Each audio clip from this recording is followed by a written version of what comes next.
No almoço do Dia das Mães, ela disse: "Tenho orgulho de todos os meus filhos, exceto desse perdedor sentado à mesa." Todos riram. Levantei-me, coloquei uma caixa preta sobre a mesa e disse: "Isso é para você, mãe. Feliz Dia das Mães." Então, saí. Peguei de volta o carro que havia lhe dado e, momentos depois, ela gritou quando finalmente abriu a caixa: "Tenho orgulho de todos os meus filhos, exceto do perdedor sentado à mesa." Esse foi o brinde da minha mãe, Lúcia Martins, palavra por palavra. No Dia das Mães, com a taça de espumante erguida, o resto da mesa explodindo em gargalhadas, como se ela tivesse acabado de contar a piada do século. Eu era o perdedor. Nem me encolhi. Apenas olhei para as linhas ao redor da boca dela, que sempre se contraíam quando estava prestes a me humilhar, com aquele brilho nos olhos dizendo: "Sim, eu sei o que acabei de dizer, e não me arrependo." Minha irmã, Roberta, bufou em sua mimosa. O marido dela, Luiz, deu um tapa na mesa. Meu irmão mais novo, Flávio, se inclinou e sussurrou: "Não leve isso tão a sério, cara. É só a mãe sendo a nossa mãe." Ninguém pareceu desconfortável. Ninguém se pronunciou. Ninguém disse: "Chega, eu era invisível." Mas só quando queriam, quando as contas precisavam ser pagas, quando o carro da Roberta precisava de freios novos, quando o Flávio precisava de ajuda para o aluguel, só desta bui. Vês, de repente eu era a espinha dorsal da família. Mas no Dia das Mães, eu era a piada. Eu não tinha planejado fazer uma cena. Não tinha planejado fazer nada do que estava prestes a fazer. Mas algo mudou dentro de mim. Algo definitivo. Coloquei a mão debaixo da mesa, peguei uma caixa preta e coloquei bem na frente do prato dela. "Feliz Dia das Mães", eu disse calmamente, e ela piscou, confusa. "O que é isso?" ela perguntou com a voz subitamente cautelosa. Todos se aproximaram. "Vocês vão ver", eu disse. Então me levantei, ajeitei o casaco e saí. Alguns minutos depois eu estava na entrada da garagem dela.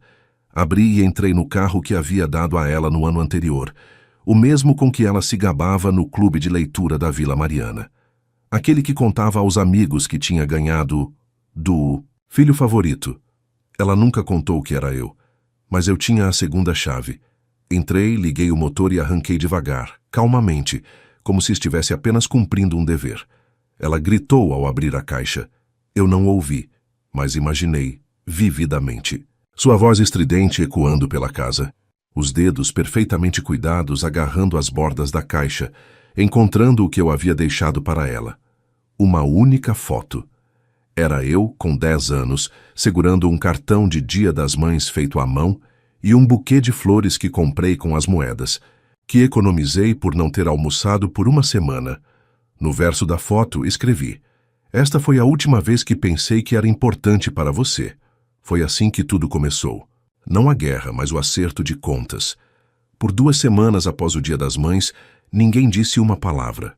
Nenhuma ligação, nenhuma mensagem, nem mesmo uma publicação vaga da Roberta no Facebook. O que era estranho, vindo de alguém que não conseguia passar 20 minutos sem atualizar o mundo sobre seu estado emocional ou sobre sua vitamina de couve. Aí, o Luiz quebrou o silêncio. Mandou uma mensagem. "Ei, cara!" Aquela situação com o carro deixou ela muito chateada. "Talvez você deva pedir desculpas. Se desculpe e as coisas vão melhorar. Eles me humilharam de propósito na frente de uma mesa cheia." Riram. E agora eu deveria me sentir mal por ter pegado algo que paguei integralmente? Mas não atendi. Também não o bloqueei. Queria ver o que fariam em seguida e tentaram mesmo. 3 dias depois meu pai ligou. Não para se desculpar nem para perguntar como eu estava. Só para dizer uma coisa.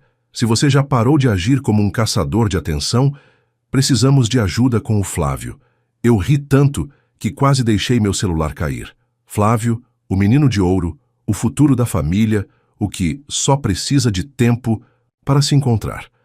Ele vinha se encontrando há 6 anos. Enquanto isso, eu pagava os cartões de crédito dele e transferia dinheiro para livros didáticos que ele nunca comprou.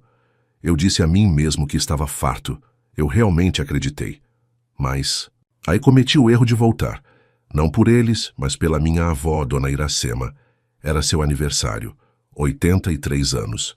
A única pessoa naquela família que sempre me olhava sem julgamento. Ela morava numa casinha, nos arredores da cidade, onde a grama sempre parecia recém-cortada e o ar cheirava a chá fervido e sabão. Nunca me pediu nada, apenas oferecia balas, de menta e lembranças. A festa foi simples. Petiscos, cadeiras dobráveis, toalhas de mesa de plástico. Quase me esqueci com quem estava me deparando, até ouvir. Estavam na cozinha. Eu tinha ido buscar gelo. Não estava tentando espionar. Só parei quando ouvi meu nome. Roberta, barulhenta como sempre. Ele não é da família. É só alguém rico que pode nos ajudar. A sala explodiu em gargalhadas. Ouvi Luiz dar uma risadinha e dizer: bem, sentimentos não pagam aluguel. Depois, minha mãe. Ah, meu filho. Ela suspirou cansada e dramática, como sempre fazia quando queria pena. Eu só queria que ele tivesse aprendido a aceitar uma piada. Não é como se a gente tivesse forçado ele a nos dar alguma coisa. E então, meu pai, o golpe final. Ele faz isso para se sentir importante e para que a gente se sinta pequeno. Fiquei ali parado com o balde de gelo nas mãos, sem me mexer, sem respirar. Eles não tinham me visto, ainda não. Quando finalmente entrei na sala, o silêncio foi mortal. Eles nem tentaram esconder. Sem desculpas, sem risadas, só culpa. E então veio o disfarce de sempre. Ah, aí está. Estávamos falando sobre... eu disse. Eu ouvi tudo, Roberta piscou. Minha mãe tentou me segurar pelo braço. Não faça isso, querido. Estávamos só. Vocês só estavam lembrando um ao outro o quão útil eu costumava ser. Eu disse: não se preocupe. Mensagem recebida.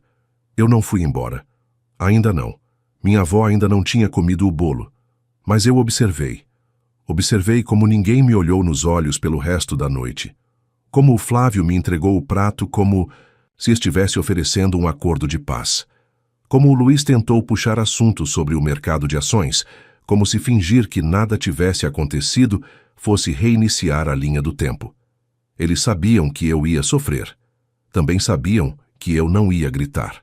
Eu não ia chorar. E isso os assustava mais do que qualquer outra coisa. Mas eles ainda não tinham terminado.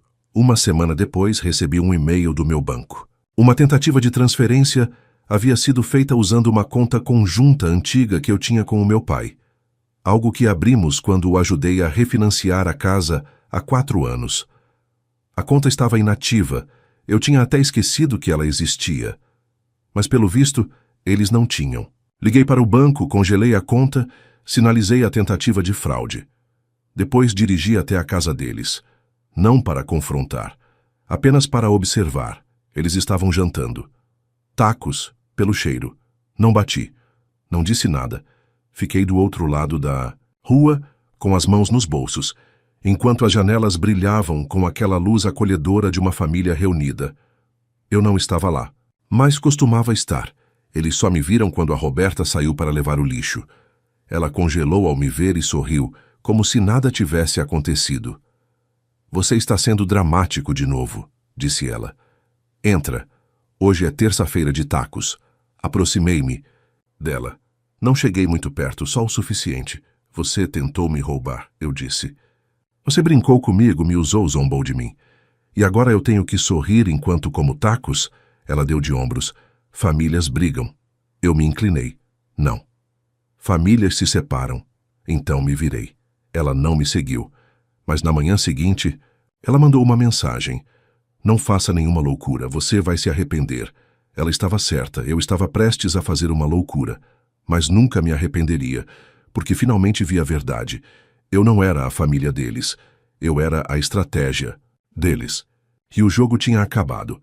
Eles me mandaram uma mensagem uma semana antes de tudo acontecer. Só uma frase. Sentimos sua falta. Vamos comemorar o Dia das Mães da melhor forma possível desta vez. Não respondi imediatamente. Esperei 3 dias. Depois mandei. Tudo bem, um jantar só a família. Eles acharam que eu estava me arrastando de volta. Que a caixa preta e o carro tinham sido só uma birra. Que bastaria uma refeição decente e algumas palavras carinhosas para trazer o filhinho fantoche de volta. Cheguei às 18 horas. A mesa estava posta como sempre. Velas, guardanapos dobrados, taças de vinho polidas a ponto de quase morrerem. Minha mãe usava o colar de pérolas que eu tinha dado de presente. A Roberta estava com um vestido decotado e o mesmo sorriso presunçoso. O Luiz sentou-se ao lado dela, como seu fiel bichinho de estimação. Meu pai sentou-se no centro como se tivesse merecido alguma coisa. Apenas o Flávio parecia genuinamente nervoso. Estamos tão felizes que você veio, disse minha mãe. Sentimos muita falta. E talvez tenhamos ido longe demais da última vez. Ou talvez não tenhamos ido longe o suficiente, murmurou meu pai com os olhos baixos. Mas família é maior que orgulho, certo? Ela acrescentou rapidamente. Não vamos guardar rancor. Não respondi. Esperei. Ela ergueu o copo. Esta noite é sobre virar a página. Tenho orgulho de todos os meus filhos, mesmo daqueles que se perderam. Todos cometemos erros. Silêncio. Então, uma voz vinda do corredor. Desculpe o atraso. Todos. Se viraram quando Tatiane entrou na sala. A ex de Flávio. Aquela que ele chamava de instável. Aquela que jurou que arruinaria sua vida. Aquela sobre quem mentiu por anos. Flávio congelou no meio do gole. O que ela está fazendo aqui? Sibilou. Ela está aqui para jantar. Eu disse. Com a família?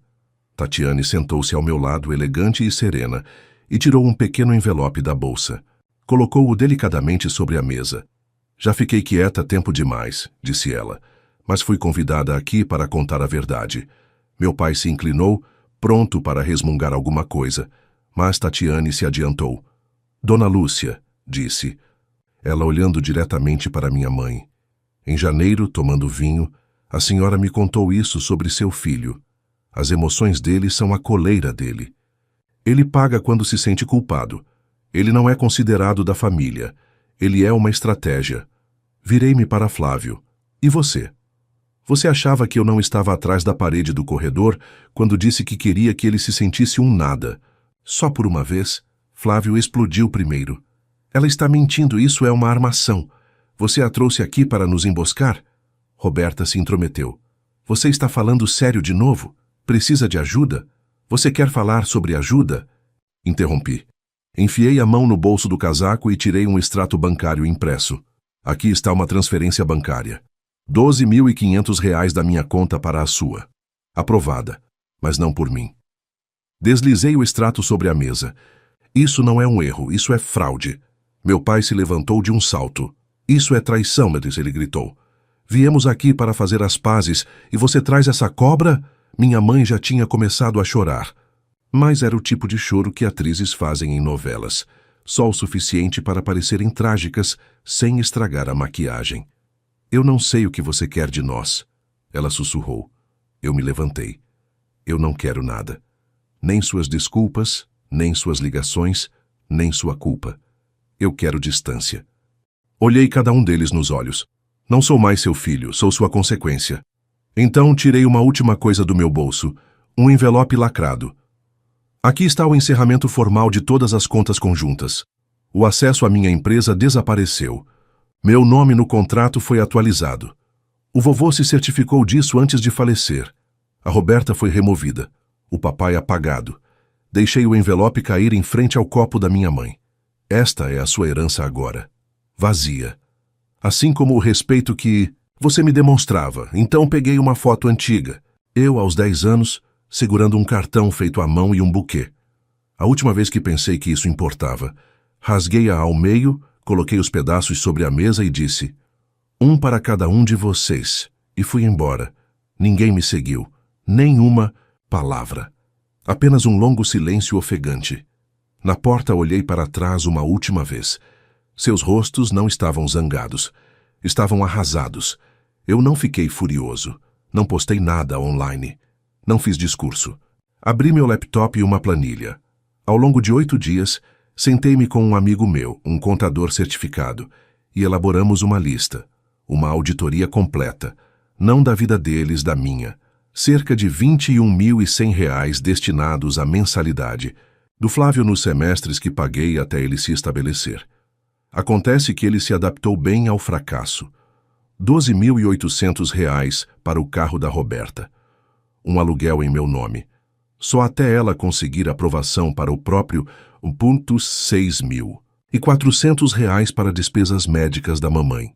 Ela agendou uma dúzia de coparticipações e consultas com especialistas pelo meu plano de saúde, dizendo que cuidaria disso depois. Ela nem sequer perguntou se eu tinha cobertura sobrando. Transferências diretas de R$ 8.000, um pouco, de Pix, algum dinheiro em espécie, algumas transferências bancárias, ajuda com o aluguel, despesas básicas como a geladeira quebrou. Só preciso de um pouco para este mês. Você pensaria que, com todo o dinheiro que enviei, eles estariam vivendo bem, mas não.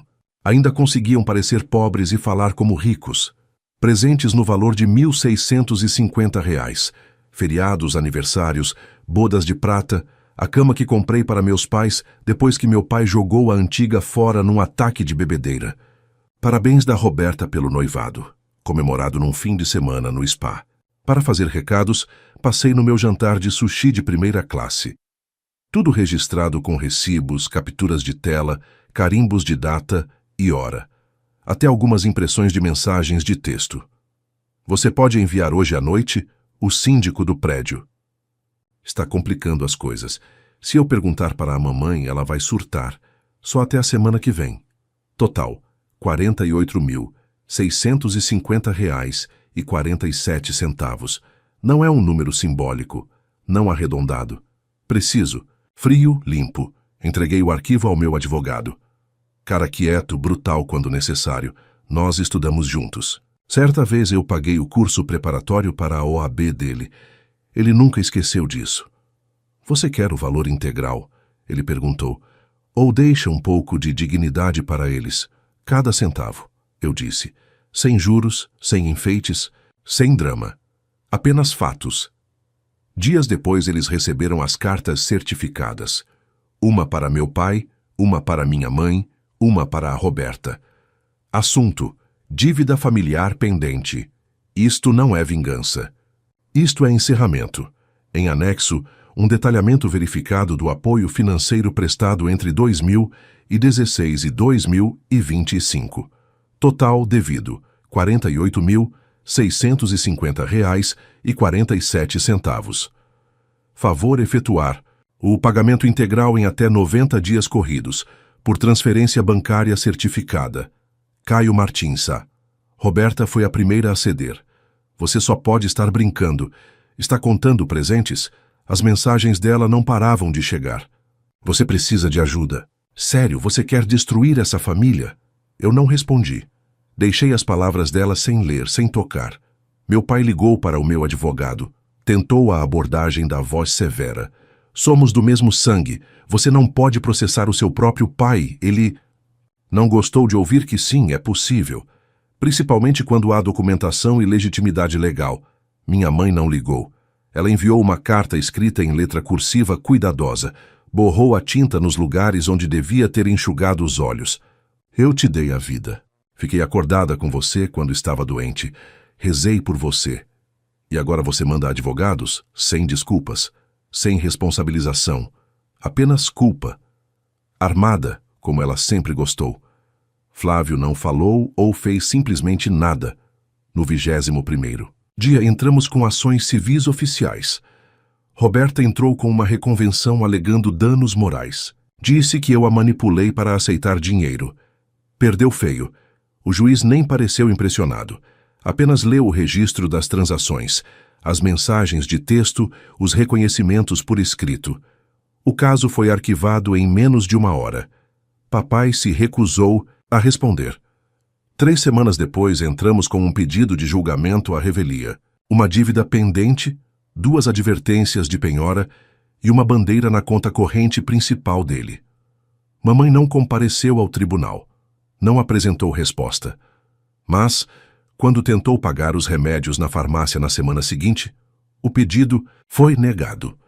Os benefícios da aposentadoria dela começaram a ser descontados, uma porcentagem a cada mês, assim como foram descontados de partes de mim durante anos. E eu não me vangloriei. Não gritei, eu avisei. Nem falei sobre isso, apenas observei o banco subir enquanto os pagamentos chegavam. Roberta pagou primeiro, provavelmente para estancar a hemorragia. Papai pagou em segundo, só depois de perceber que a dívida arruinaria. Seu crédito. Flávio pagou sem reclamar, e o pagamento da mamãe foi o último. Ela vendeu seu jogo de chá de prata, o do casamento dela. Descobri por uma prima que disse que ela chorou enquanto embrulhava o conjunto. Não me senti justificado, me senti limpo. No 91º dia, fui ao meu banco e saquei exatamente R$ 48.650 em dinheiro. Notas de 100, 50 e 20, embrulhado com capricho. Coloquei o dinheiro em uma caixa preta fosca com fecho. Forrei o fundo com veludo e adicionei uma única nota em cima. Isso não é dinheiro. Isso é responsabilidade. Eu não enviei para eles. Eu não queimei. Coloquei-o em um cofre particular em meu nome. Não como um troféu, mas como um marcador. Uma prova de que paguei pela minha fuga. Então doei R$ 5.000 para o Instituto Recomeço, que apoia adultos em recuperação de abuso financeiro familiar. Eles me enviaram um recibo e um breve bilhete de agradecimento por e-mail. Essa foi a única gratidão de que eu precisava. Não comemorei. Nada de carro novo, brinde ou discurso. Sentei-me à mesma mesa onde, 5 anos antes, havia pulado o jantar para enviar o dinheiro do aluguel para a Roberta. E sussurrei para mim mesmo. Eu não queria vingança. Eu queria minha vida de volta. E agora, ela está paga integralmente. Eu não me mudei para uma cidade nova. Não comecei uma nova vida no interior, como as pessoas costumam fazer quando querem se curar. Fiquei exatamente onde estava. O que mudou foi todo o resto. Pela primeira vez na vida, meu telefone não vibrava com emergências que não foram causadas por mim. Chega de mensagens do Flávio tarde da noite pedindo ajuda. Chega de ligações perdidas da minha mãe que nunca eram apenas para conversar. Chega de recados da Roberta, fingindo que só queria bater papo quando na verdade precisava de um depósito urgente. O silêncio foi imediato e glorioso. Eu não precisava de barulho para provar que havia vencido. Precisava da ausência para confirmar que havia escapado. Comecei a dormir melhor, mais profundamente. Meu apartamento pela primeira vez permaneceu limpo, porque eu não vivia mais correndo para resolver os problemas dos outros. A comida parecia mais gostosa, a música mais alta, até o ar mais leve. Eu não estava livre porque eles haviam mudado. Eu estava livre porque finalmente parei de precisar deles. Então as ondas vieram. Uma velha amiga da família me parou em frente a uma loja. O sorriso dela era tenso. Sua mãe não está bem? Pensei que talvez interrompia com um olhar. Ela tentou novamente. Sabe, famílias brigam, mas lá no fundo... Não, eu disse. Lá no fundo é exatamente onde eu enterrei. Ela piscou, respirou fundo e foi embora. Numa tarde qualquer, tirei de um armário uma caixa de armazenamento cheia de coisas antigas que eu não tocava há anos. Lá dentro estavam álbuns de fotos, cartões, enfeites esquecidos. Peguei uma foto de família emoldurada, a última que tiramos juntos. Eu estava sorrindo, mas meus ombros estavam curvados. Eu parecia um hóspede na minha própria vida. Joguei-a fora. Não com raiva, mas em paz. Naquela mesma semana, empacotei 3 móveis. A mesa de centro que comprei para os meus pais. A estante que montei para os livros do Flávio, que ele nunca lia. E as cadeiras de jantar que dei para a Roberta, quando as dela quebraram. Doei tudo a um abrigo. Deixei que outras pessoas se sentassem nelas agora. Pessoas que talvez fossem gratas. E então fiz algo que não fazia há anos. Apaguei todos os números do meu telefone relacionados a eles. Não apenas os da minha mãe, do meu pai e dos meus irmãos, mas também dos primos que nunca disseram nada, da tia que riu de mim do outro lado da mesa, do tio que se recusou a tomar partido. Se foram, eu não os bloqueei, apenas os apaguei do meu futuro. 1 mês depois, vi meu pai em um estacionamento. Ele estava colocando as compras no porta-malas do carro. Não era mais o SUV, é claro. Isso já fazia parte do passado. Ele se virou, olhou diretamente para mim e hesitou. A boca dele se abriu ligeiramente. Talvez para falar, talvez para forçar um sorriso. Mas eu não parei, não diminui o passo. E quando passei por ele, nem olhei para trás. Aquele silêncio foi a coisa mais alta que já disse. 1 semana depois, vi a Roberta. Ela estava sentada em um café ao ar livre com um homem que eu não reconheci. Ria, gesticulava, atuava. Não sei se ela me viu, mas eu a vi e não senti nada. Nenhuma raiva, nenhuma mágoa, nem sequer dor, como se ela fosse uma cena repetida demais. O encerramento final veio silenciosamente. Entrei em uma cafeteria onde não pisava desde o ano passado. A mesma onde uma vez me sentei em frente a eles no Dia das Mães. O dia em que riram enquanto eu era destruído em público. Pedi um chá, sentei-me perto da janela. A mesma mesa, a mesma cadeira, mas tudo era diferente agora. Não havia tensão no meu maxilar, nenhuma dor atrás das costelas, nenhuma contagem regressiva para o próximo insulto. Olhei para o assento à minha frente, aquele onde todos costumavam se sentar, e pela primeira vez não os imaginei ali. Estava apenas vazio. Tomei um gole, olhei para fora e sorri. Este assento costumava doer. Agora é só meu. Eles permaneceram os mesmos, mas eu não, e isso foi o suficiente. Agora me diz, você já se sentiu como apenas um recurso para sua própria família? Até que ponto vale a pena manter laços com quem te vê apenas como uma obrigação? Escreve. Aqui nos comentários, eu quero muito saber. Se você gostou do vídeo, clica em curtir e se inscreve no canal também assim. Você não perde nenhuma história emocionante. E não esquece, deixa também um comentário com uma classificação de 1 a 10 para mostrar o quanto você gostou. Assista também ao vídeo que agora está aparecendo na sua tela. Até breve.